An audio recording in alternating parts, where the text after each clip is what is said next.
สบายดีตอนแรกทุกคน ตอนนี้ค่อยกับอยู่ป่าเนาะเป็นเลาะห้วยเลาะการปูว่าสีมานหรือบ่มานจังน้อยมาติดตามรับชมนำกัน เพราะว่าบ่ได้ถ่ายคลิปแต่ตอนนั้นกำลังเดินทาง เพราะว่าบ่สะดวก เพราะว่าใส่แต่โทรศัพท์เครื่องเดียวนะเอาเป็นอะไรจังน้อยมาลุ้นนำกันทุกคน ว่าสีมานหยังการเลาะห้วย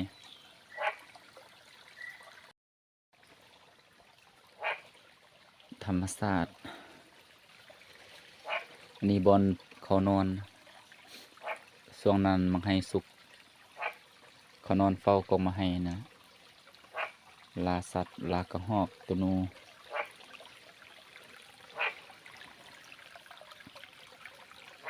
คอยออกมาแต่บ้านประมาณ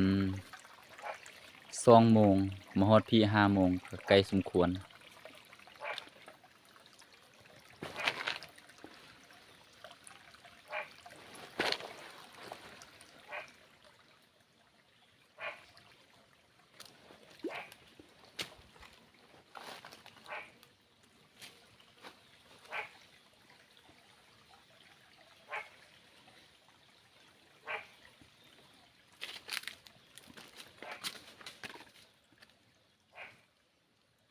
ตอนค่ำเจอกันทุกคน เดี๋ยวจะอัดคลิปตอนค่ำตอนการปู ให้ทุกคนได้รับชมมาพี่น้อง เริ่มปฏิบัติภารกิจเฮาการปูเลาะห้วย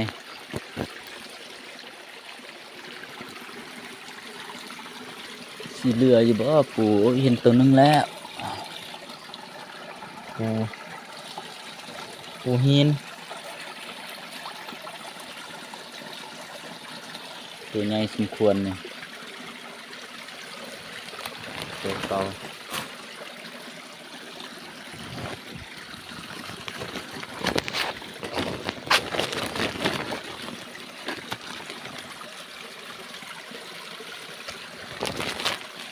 ตัวที่2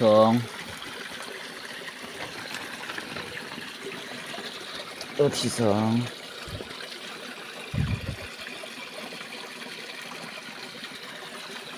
ตัวใหญ่เลยสำนีนะ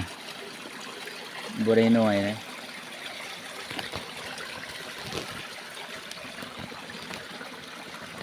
เอา2 แต้มนะการต่อ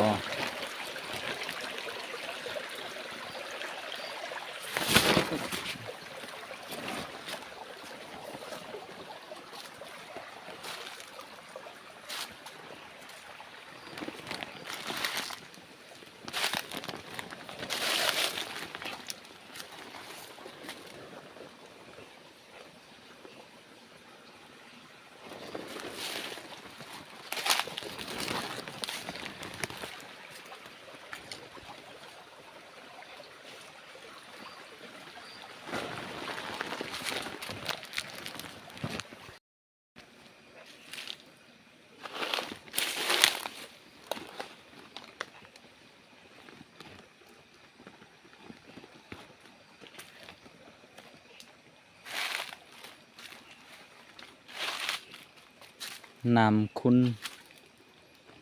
น้ำใสเห็นดี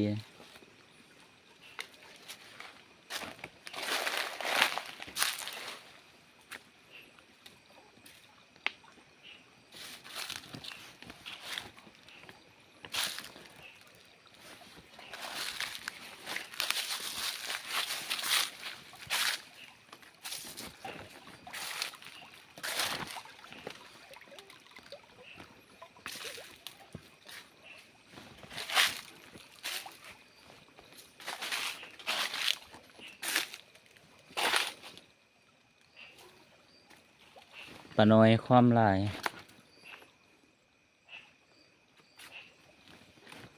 ปลาดุก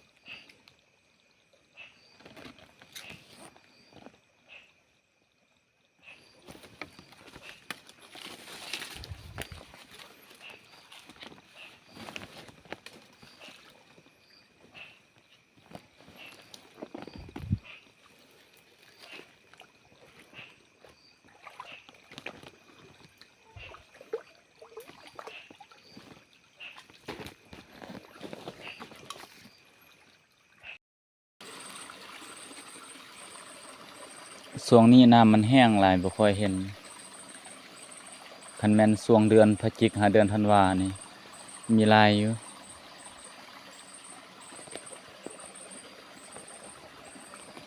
เพราะว่าปกติเขาก็นิยมการเดือนพฤศจิกหาเดือนธันวา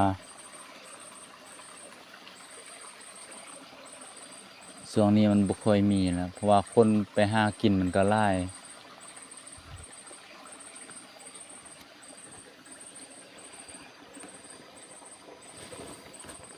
ปูหิน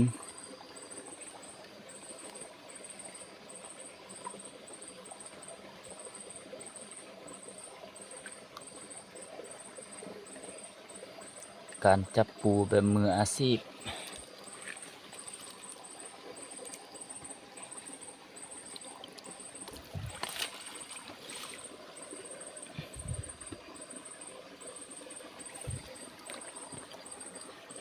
ปกติกับการตลอดช่วงเขาเรียนม.ปลายไปดุเพราะว่าหาเงินไปโรงเรียนช่วงนั้นก็ยังราคายังถูกอยู่ช่วงนั้น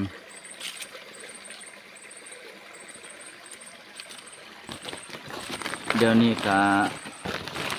โล50-60 พันช่วงตอนค่อยเข้าโรงเรียนค่อยการขายหั่นกิโลละ20,000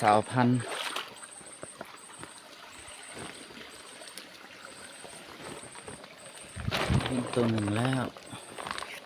ตัวน้อย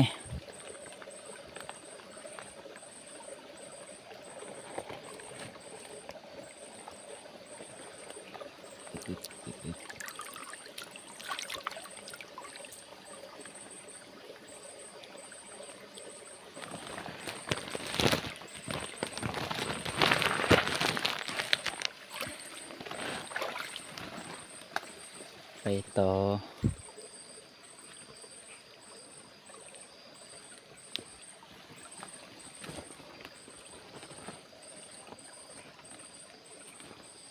สงสัยสิเบิดแล้ว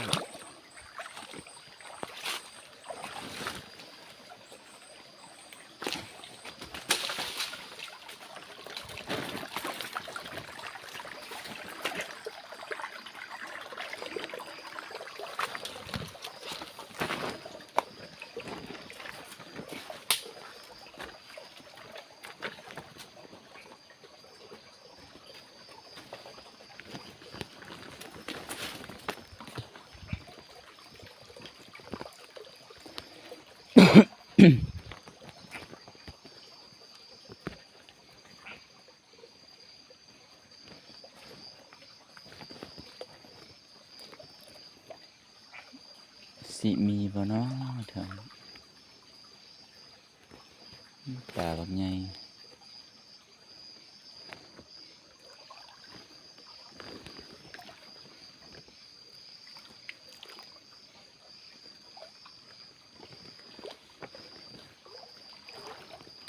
มีแต่ตัวน้อย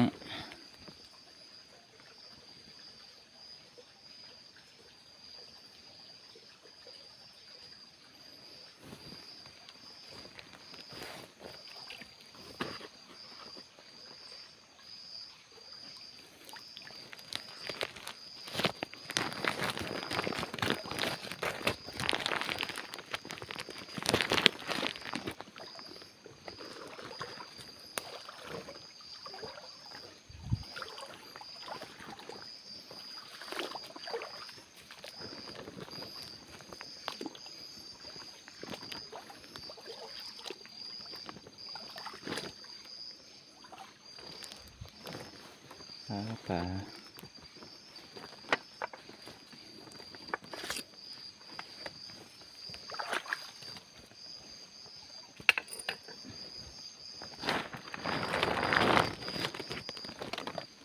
ปลาขาว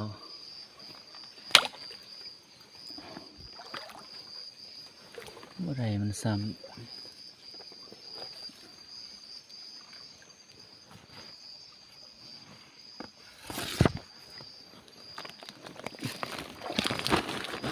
ได้ปูประมาณ